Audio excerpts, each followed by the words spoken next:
Ladies and gentlemen, this is a campaign that unites a lot of us from disparate political groups, from different political organisations that perhaps in areas where we don't always agree. We're recognising that there is a better way for this country. It's a way where it doesn't matter whether your family's been here for 1,000 years or 1,000 days, or you became a citizen 10 days ago. We are all Australians, and we want the best for this country, and we want the best for all of us out of this country. And I say we're disparate political citizens because the next speaker is someone who was a minister in the Labor government. Dr. Gary Johns described himself as an economic rationalist on the way in. He said he was only one of two in the Keating government and the Hawke government. I don't know anyone that is not a rationalist who's interested in economics. There's plenty of irrational people out there, I guess, but they're certainly not interested in the future of this country. That's what I would say. But Dr. Gary Johns was in the House of Representatives from 1987 to 1996. He held the Queensland seat of Petrie for the ALP, and he served as a minister in the Keating government, as I mentioned. He's also the author of the book that Sarah held up earlier, The Burden of Culture. It's an excellent book, and I'm sure he'll reference it a bit today. Gary's encouraged Aboriginal leaders right across Australia to provide guidance to people in remote communities on how they can be their most successful selves. He said Aboriginal leaders did not need a change to the Constitution in order to be successful. He's a committee member of Recognise a Better Way. Ladies and gentlemen, please welcome Dr. Gary Johns.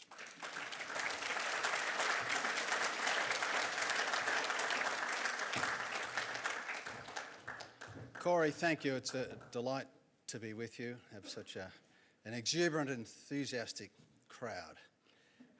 And of course, to be here with Sarah and Pauline and Kerry. It's wonderful to be with people who are all on the no side.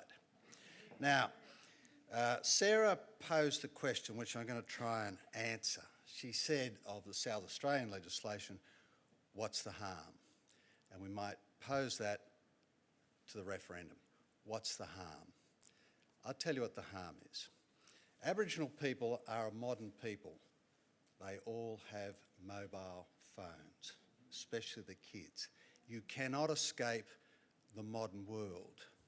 But what's happened, it's certainly in the last 30 or 40 years, is that about 20% of Aboriginal people have been prevented from making use of the modern world. That's what's killing their kids. And we did that. Up until 1967, the assumption was that Aboriginal people would learn how to live in a modern society. It wasn't our society, it wasn't a white society, it was just the one we're all gifted by thousands of years of history. And of course we brought it to this land. But there was no turning back.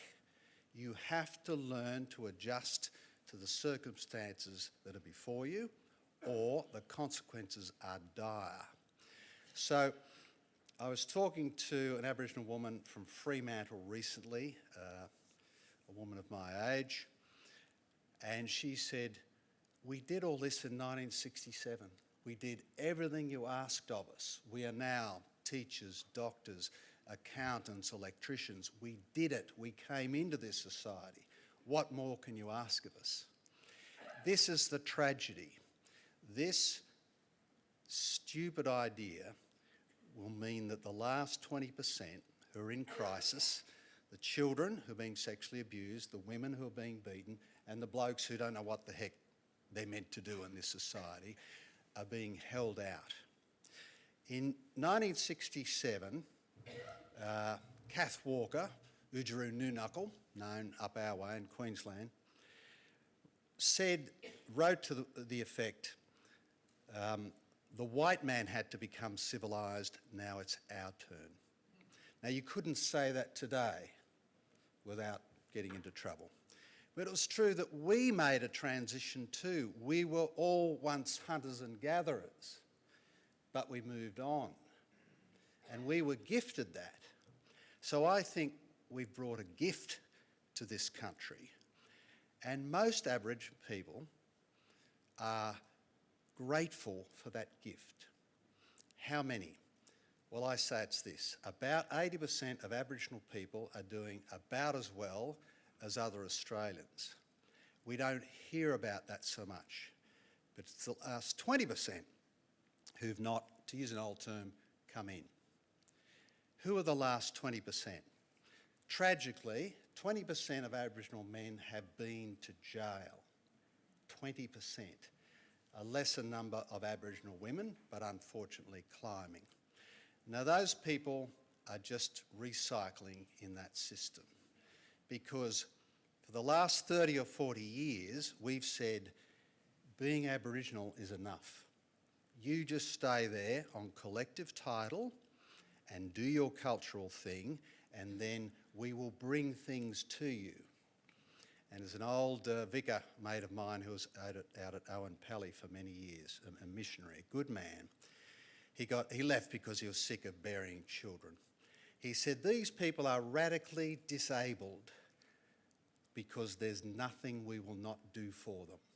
So therefore, there is nothing they can do for themselves. So if you want to cast blame, you can blame us, that's okay. But the job now is to bring the last 20% in. Now, how do we do that? So in 1952, when I was born, there was an advertisement in the paper from the University of Sydney for scholarships for Aboriginal boys. Old term really, but our society was open at the highest level for Aboriginal people to come in and make best use of our greatest, or in Sydney University's case, once greatest institutions. So for 70 years, the door has been open, and it's been mostly taken up. But today, you can go to any number of communities, especially in remote Australia, and you'll find childcare centres with beautiful infrastructure there with few or no Aboriginal children in them. What has happened here is that it's not that we don't provide the access, it's just that some Aboriginal people no longer want it. So there's an attitude which has grown in the last several decades that says, you owe us, you give us everything we want, but we don't have to play your game. Now that's a cruel attitude. It's the attitude, it's the culture, if you like, that's killing Aboriginal people. We are not killing them because we're not listening to them. In fact, one of the worst things you can do is listen to the victim, because the victim will always say, if you give me more, this wouldn't have happened. But we know that giving more makes them less able. So how do we get around this? Right now, there are children who need protection from their own homes. So Bess Price, this is Jacinta Price, Senator Jacinta Price's mum, is Deputy Principal at a school in Alice Springs. She's trying to, I think it's Yipanrinya, it's hard to pronounce. She's trying to raise funds for a boarding house in her school in Alice Springs. She wants those kids to be in boarding schools to be protected from their own families. Now again, you can blame us for that. It doesn't matter. How are you going to save these children who need protection from their own families? And there have been at least 6 commissions and royal commissions of inquiry into Aboriginal child sexual abuse in this country. The evidence is clear. You go to many of these communities, most of the children have been sexually abused. Might have been from white men, but mainly from their own.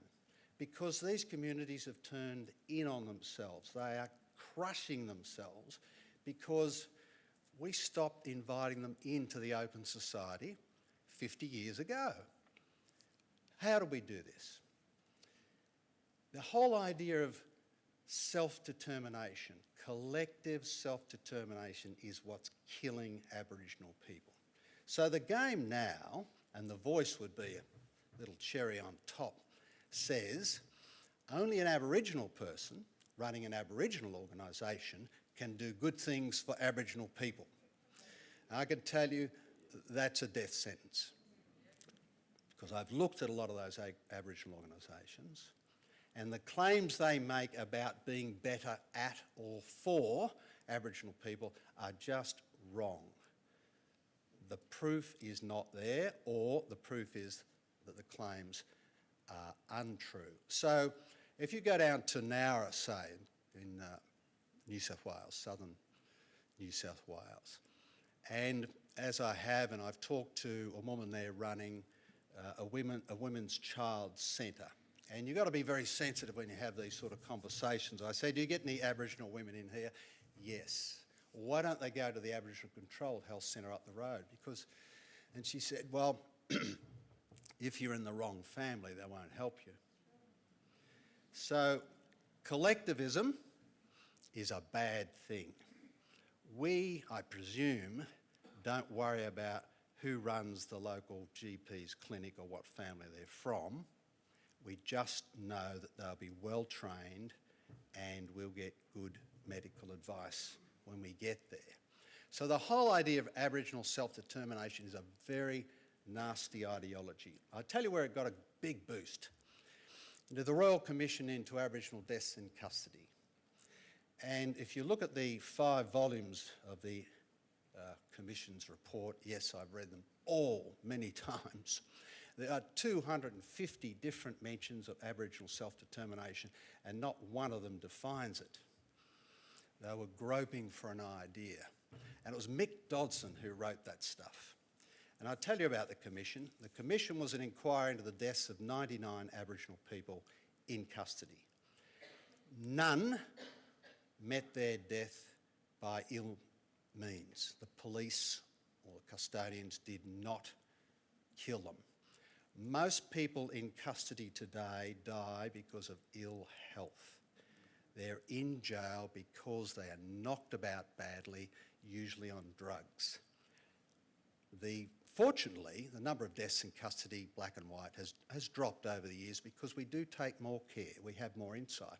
But then in 1991, the proportion of deaths in custody for blacks was the same as for whites. And we knew that after 6 weeks of the inquiry. The government suppressed that and went on, and they turned it into this mega social science exercise in promoting self-determination. So the whole course of events since then is about Aboriginal self-determination, and the voice, if you like, will be, the pièce de résistance. It will really embed it in the Constitution. So let's come to the voice. Oh, by the way, remember that earlier this year, Noel Pearson was singing the praises of the Uluru Statement, which was voice, treaty, and truth-telling. Then they realised that wasn't going down so well, so they hid Uluru, which is difficult to do. It's a big rock, but they got rid of it. And then they just started to talk about the voice. And then when we good people started to get stuck into the voice, they now just talk about recognition. So the thing is quietly fading away over time, hopefully to a point where we smash it in the next couple of months. And I don't mean, that's a rough term, I know, but we need to defeat this heavily to send a signal that we're not going to continue down the path of Aboriginal self-determination, because that's what's preventing the last 20% from having a decent life. It's a killer. And I say to the Noel Pearsons and Marcia Langtons and Tom Calmers of the world, have a look at yourselves. What was your journey? How come you made it without changing the Constitution, without a treaty, without truth-telling? What's your story? And you'll find that the answer to the woes of the 20% lies in the lives of the 80%. We've done this. You know, the intermarriage rate between black and white in this country is about 70%. Like, that's reconciliation. You don't need a treaty between, well, maybe you do, between a man and a wife, Aboriginal and non-Aboriginal. How can you have a treaty between an Aboriginal and a non-Aboriginal partnership? 70% of all Aboriginal marriages with an Aboriginal person are with a non-Aboriginal person. The reason the numbers keep climbing in the census is because the census, the ABS, encourages any child of an Aboriginal and non-Aboriginal person to be known as Aboriginal. So people tick the box. That should be of no consequence. We should set a target in this country that says there should be no race-based programs by 2030. Right?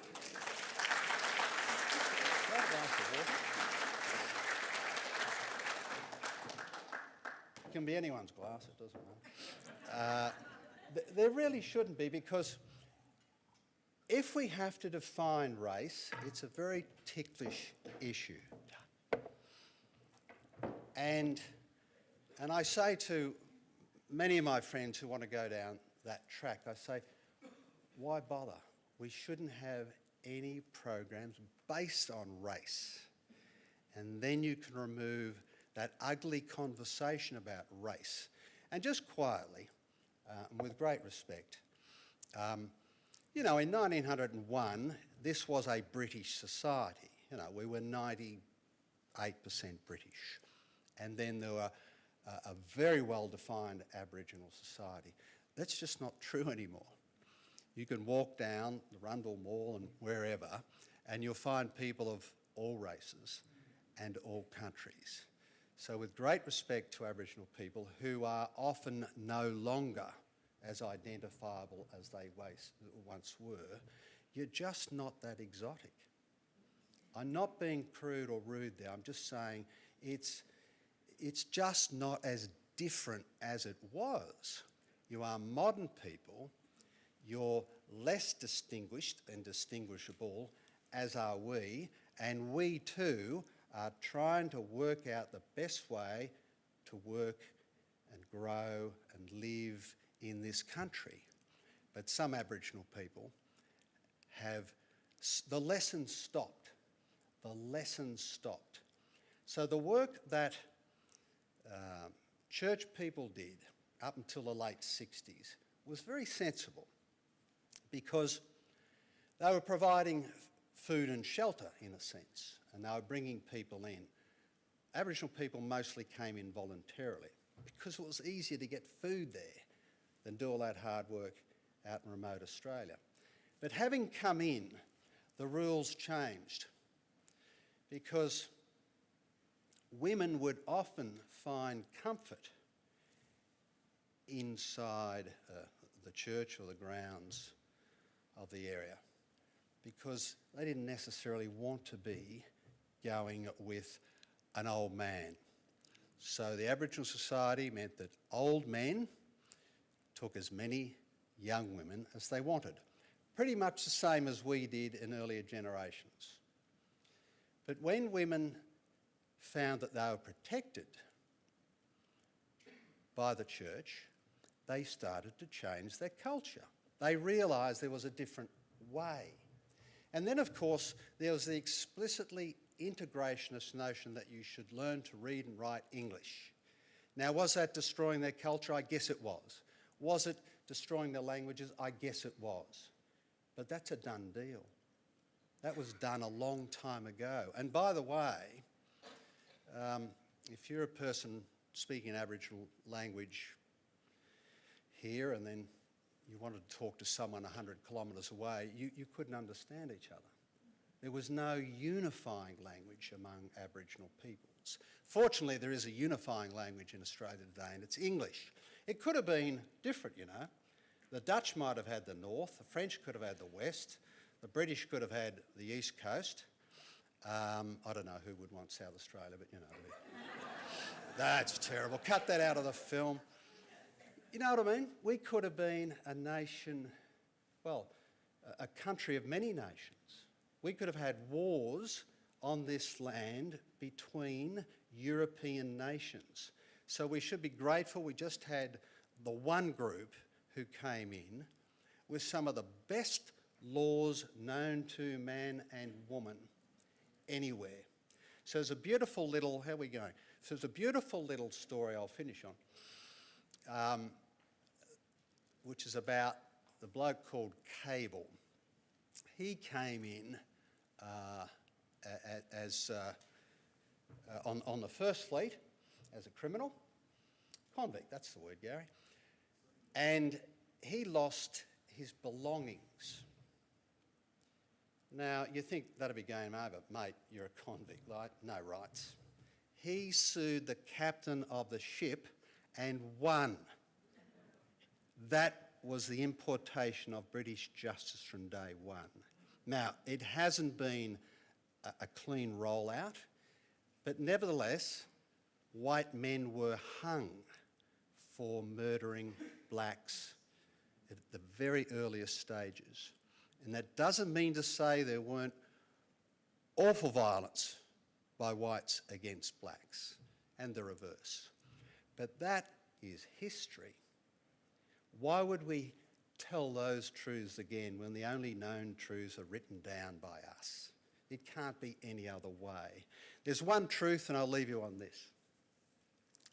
The real truth are the stories of Kerry White and other people around Australia, other Aboriginal people, some of whom, are sitting on our group, Recognise a Better Way. The truth is their life path.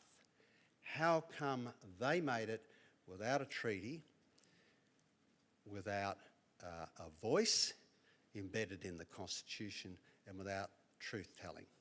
So hats off to Kerry and all those Aboriginal people who are prepared to vote no. Thank you.